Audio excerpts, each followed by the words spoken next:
अगर आप इसी तरह इन्वेस्टमेंट अपॉर्चुनिटीज़ के बारे में ढूंढते जो आपको बचने के लिए और आपका इनकम को बढ़ाने के लिए मदद कर सकेंगे, क्या ट्रेडिशनल लाइफ इंश्योरेंस प्लान या उपयोग के लिए उपलब्ध हो सकेंगे? या एलआईसी बीमा सी प्लान तो हाई नेटवर्थ इंडिविजुअल्स के लिए बनाने वाले प्लान होते हैं।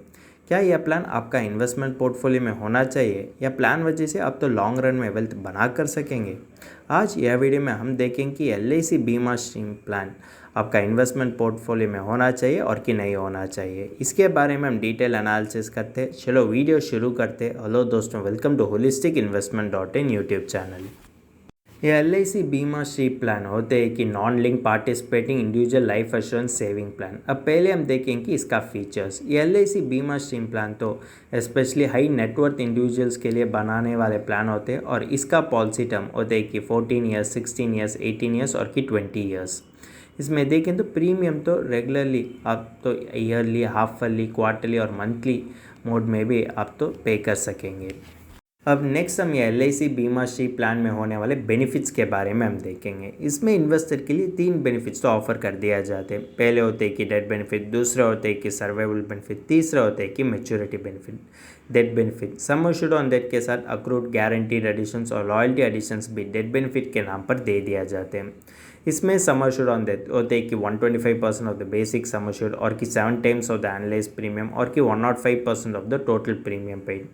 दूसरे होते हैं कि सर्वाइवल बेनिफिट, ये तो पॉलिसी टर्म पर निर्भर होते हैं। जो policy holder policy term 14 years के लिए लेते हैं उसके लिए 30% of the basic sum assured तो 10th और 12th पॉलिसी एनिवर्सरी में दे दिया जाते हैं।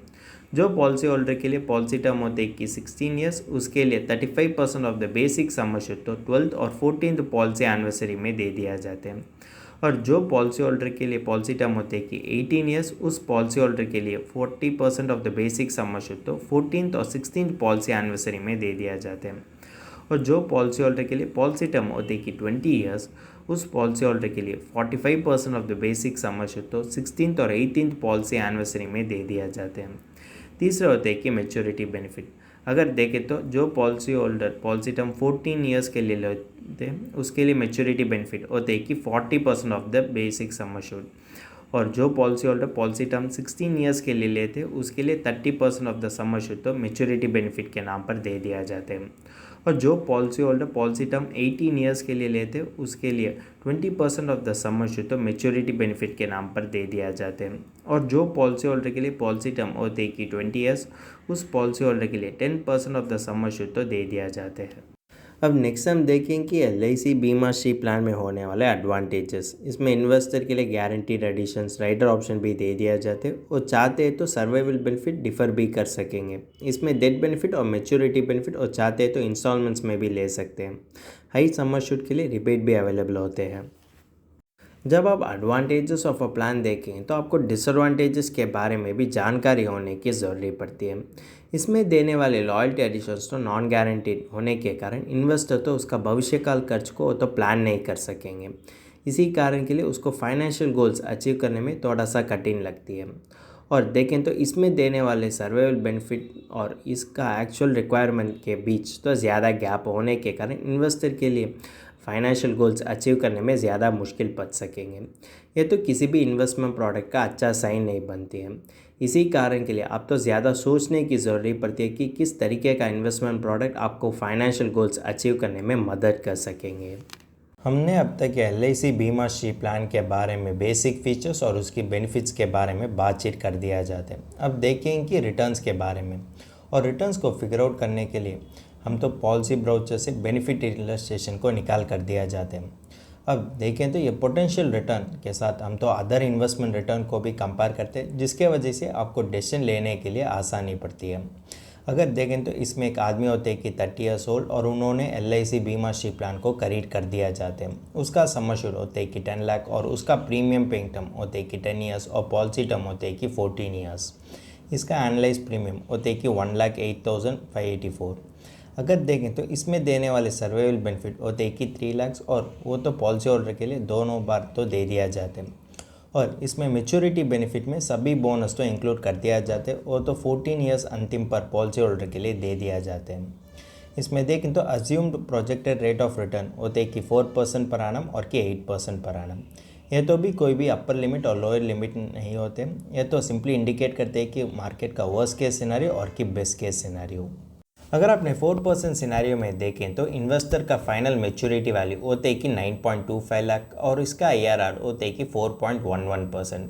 अगर आपने 8% सिनेरियो में अज्यूम कर दिया जाते तो इन्वेस्टर का मेच्योरिटी वैल्यू होते कि 11.4 लाख और इसका IRR होते कि 5.62%। ये दोनों सिनेरियोस में देखें तो भी इन्वेस्टर के लिए उसका गोल्स अचीव करने के लिए यह रिटर्न्स तो सफिशिएंट नहीं होते, क्योंकि यह रिटर्न्स तो इन्फ्लेशन रेट से भी कम होने के कारण इन्वेस्टर के लिए उसका फाइनेंशियल गोल्स अचीव करने में यह प्लान तो उतना फ़ायदा नहीं दे सकेंगे।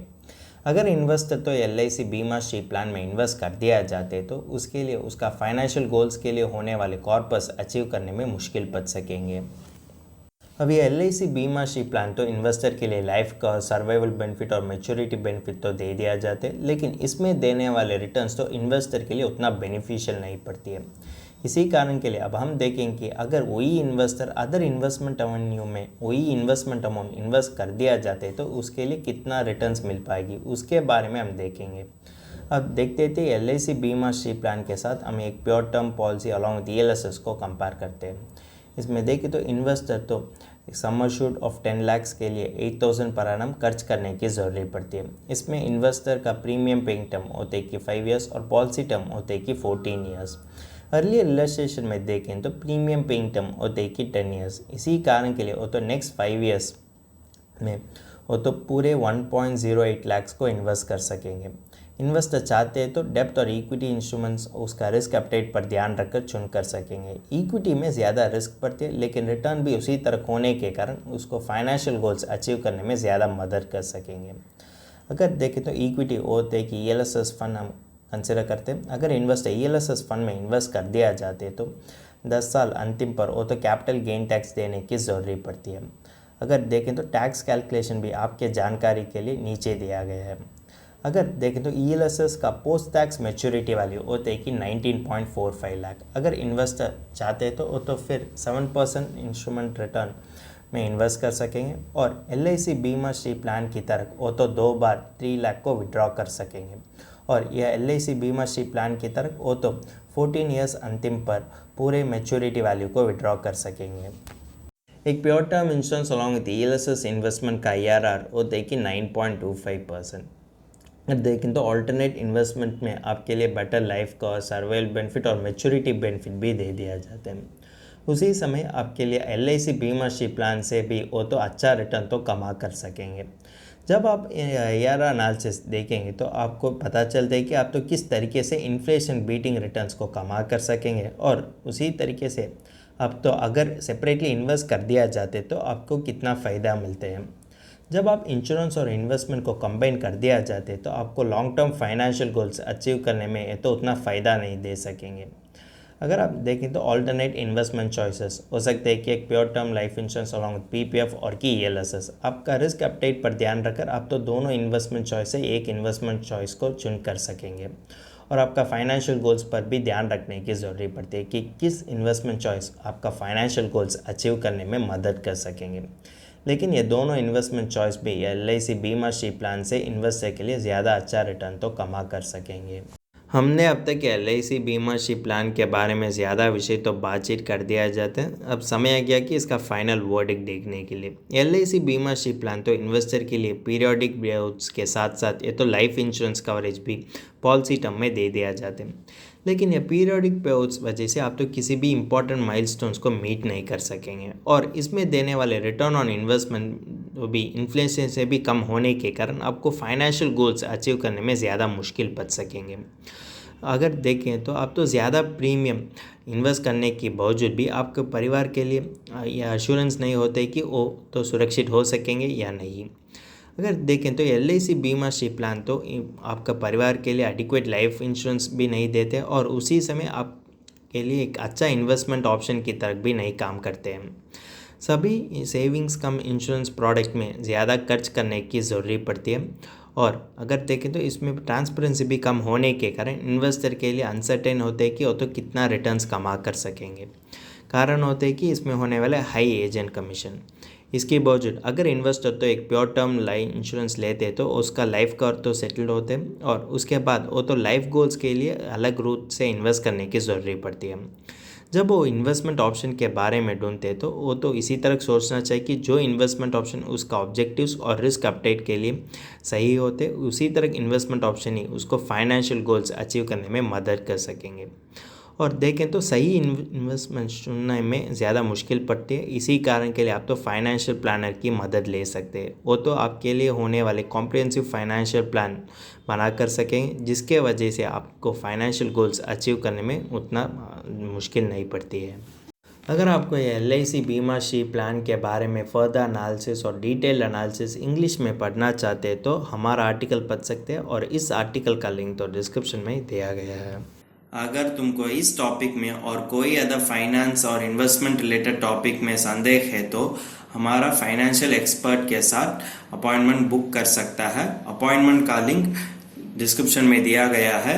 और फिर इन्वेस्टमेंट के बारे में और फाइनेंस के बारे में तुमको ज़्यादा बताना चाहिए तो हमारा लाइव वेबिनार अटेंड कर दीजिए। वेबिनार का लिंक भी डिस्क्रिप्शन में दिया गया है। वेबिनार एब्सोल्युटली फ्री है।